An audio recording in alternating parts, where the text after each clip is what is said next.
1837 का साल था। कोलकाता में एक ब्रिटिश बाबू जेम्स प्रिंसेप कुछ अजीब सा लिखा हुआ पत्थर देख रहा था। सिंबल्स जो ना इंग्लिश थे ना संस्कृत, बस कुछ ऐसा लैंग्वेज था जो भूल गया था भारत। और ये जो लिखा था उसमें एक नाम था, देवनाम प्रियदर्शी राजा। एक ऐसा राजा जिसका नाम किसी भी इंडियन टेक्स्ट बुक में नहीं था।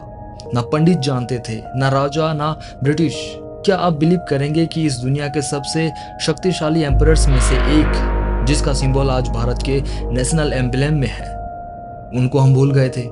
जेम्स प्रिंसेप एक लिंग्विस्ट और न्यूमिस्मेटिक थे, ब्रिटिश ईस्ट इंडिया कंपनी के ऑफिसर, पर दिल से एक कोड ब्रेकर। उन्होंने एक दिन एक एंशिएंट कॉइन देखा, उस पे लिखा था कुछ ब्राह्मी में एक नाम प्रियदर्शी। और उसी समय कोलकाता के म्यूजियम में एक स्टोन पिलर भी था जिस पर भी वही नाम लिखा था। प्रियदर्शी का मतलब था प्लीजेंट टू बी होल्ड, मतलब देखने में मनमोहक, और दिव्नाम प्रिय का मतलब था बिलोव्ड ऑफ द गॉड्स, देवताओं का प्रिय। लेकिन ये राजा था कौन? क्या ये किसी फॉरगेटन डायनेस्टी का नाम था, या एक किंग जिसे हिस्ट्री ने मिटा दिया? प्रिंसेप ने देखा ये एडिक्ट्स, ये शिलालेख भारत के अलग अलग हिस्सों में मिले थे। हर जगह एक ही मैसेज था, अहिंसा, सत्य और धर्म। ये कोई कॉन्करर का मैसेज नहीं था, ये मैसेज था एक इंसान का जो बदल चुका था। और तब आया बिगेस्ट ट्विस्ट।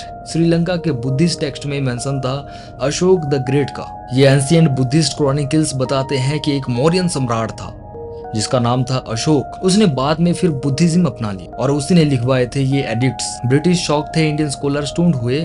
भारत ने जिस एम्परर का नाम भुला दिया था, उस नाम को ढूंढ निकाला एक अंग्रेज ने, और ये डिस्कवरी थी अशोका।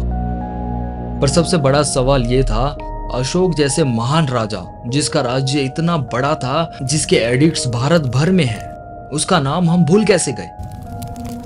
समय के साथ बुद्धिज्म भारत में डिक्लाइन होने लगा। गुप्ता काल में हिंदुइज्म का पुनरागमन हुआ।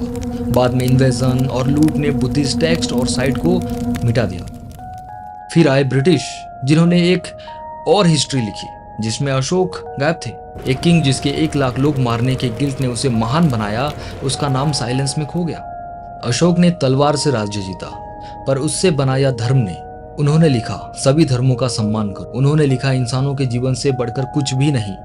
उन्होंने लिखा मैं इस धरती पर दया छोड़ के जा रहा हूँ। और आज हमारी राष्ट्रीय सिंबल वो लायन कैपिटल अशोक का ही तो है।